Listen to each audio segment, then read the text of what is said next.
부산시가 지역 블록체인 기술기업 육성 지원 거점을 조성합니다. 부산시에 활동하는 블록체인 기업을 대상으로 체계적이고 다양한 기업 지원 사업을 진행해 나갈 전망입니다. 테라폼랩스가 법원이 테라폼랩스 전 직원에 대한 검찰의 구속영장 청구를 기각한 것은 검찰의 주장이 근거가 없기 때문이라는 입장을 밝혔습니다. 검찰은 기각 사유를 검토하고 신 전 대표 등의 구속영장 재청구 여부를 결정할 계획입니다. 위메이드가 샌드박스 네트워크와 파트너십 구축을 위한 MOU를 체결했습니다. 샌드박스 네트워크는 웹 3.0 기반의 크립토 사업과 메타버스 콘텐츠 등에도 활발한 사업을 전개하고 있습니다.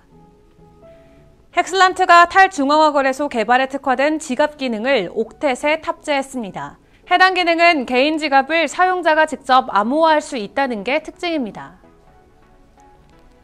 마이크로소프트가 암호화폐 투자펀드 스타트업을 겨냥한 해킹 위협을 확인했다고 밝혔습니다. MS는 암호화폐 투자 회사로 가장한 해커 집단을 DV0139라고 명명했습니다.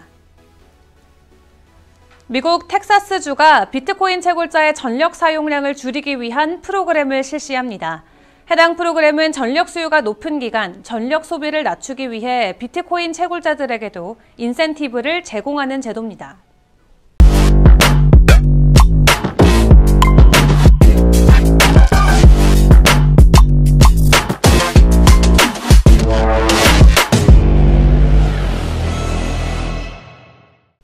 안녕하세요. 12월 8일 목요일의 블록체인 투데이입니다.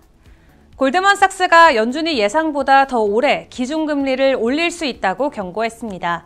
내년 5월까지 금리 인상을 지속할 가능성이 커지고 있고 최소 2024년까지는 금리 인하에 나서지 않을 것이라는 분석인데요.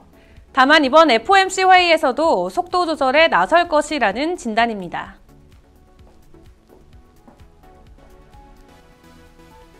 오늘 블록체인 업계의 주요 소식입니다.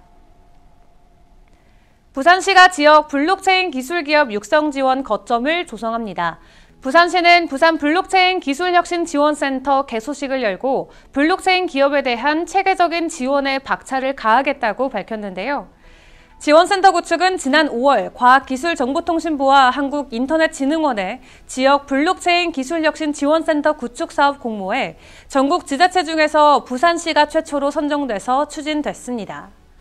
부산시는 블록체인 기술 적용 서비스 개발을 위한 테스트 플랫폼 제공, 맞춤형 사업화 지원, 법률 멘토링 등을 지원하는데요. 또한 기업 간 협력 체계를 구축해서 부산에서 활동하는 모든 블록체인 기업을 대상으로 체계적이고 다양한 기업 지원 사업을 진행해 나갈 계획입니다. 테라폼랩스가 법원이 테라폼랩스 전 직원에 대한 검찰의 구속영장 청구를 기각한 것은 검찰의 주장이 근거가 없기 때문이라는 입장을 밝혔습니다. 앞서 테라 루나의 발행사 테라폼랩스의 창립자이자 전차이 코퍼레이션 총괄 대표에 대한 구속영장이 지난 3일 법원에서 기각된 바 있는데요. 법원은 이들의 죄질이 매우 무겁지만 구속할 필요성과 상당성이 있다고 보기 어렵다며 구속영장을 기각했습니다. 이에 대해 테라폼랩스 대변인은 이로써 검찰의 주장이 근거 없음이 다시 한번 확인됐다고 주장했는데요. 검찰은 기각 사유를 검토하고 신 전 대표 등의 구속영장 재청구 여부를 결정할 계획인 것으로 알려졌습니다.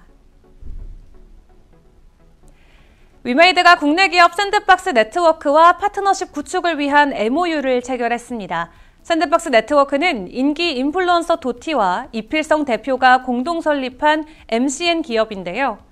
다양한 분야에서 영향력을 인정받는 450여 팀의 크리에이터가 소속돼 있고 최근에는 웹 3.0 기반의 크립토 사업과 메타버스 콘텐츠 등에서도 활발하게 사업을 전개하고 있습니다.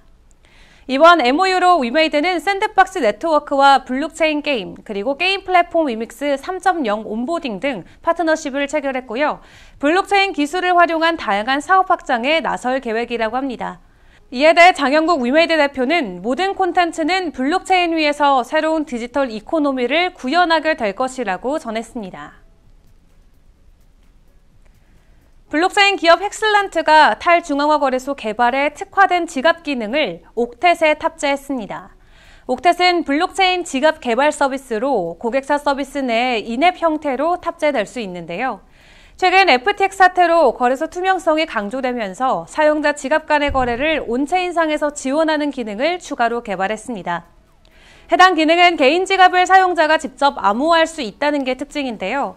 이와 함께 암호화폐 지갑 간의 이동과 스왑 같은 거래가 모두 온체인에 기록되기 때문에 투명성이 강화될 전망입니다.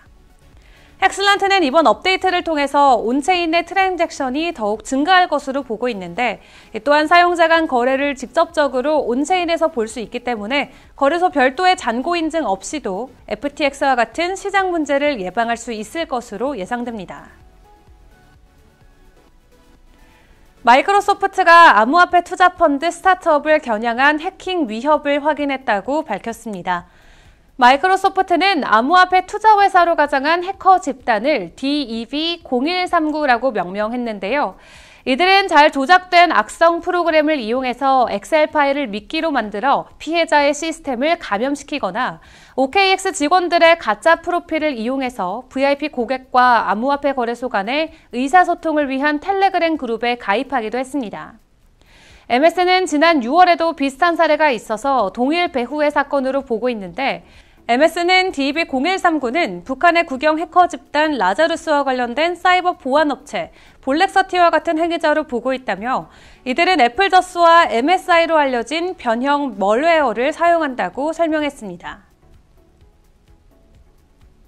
미국 텍사스의 전력망을 운영하는 전기신뢰성위원회가 비트코인 채굴자들의 전력 사용량을 줄이기 위한 프로그램을 실시합니다.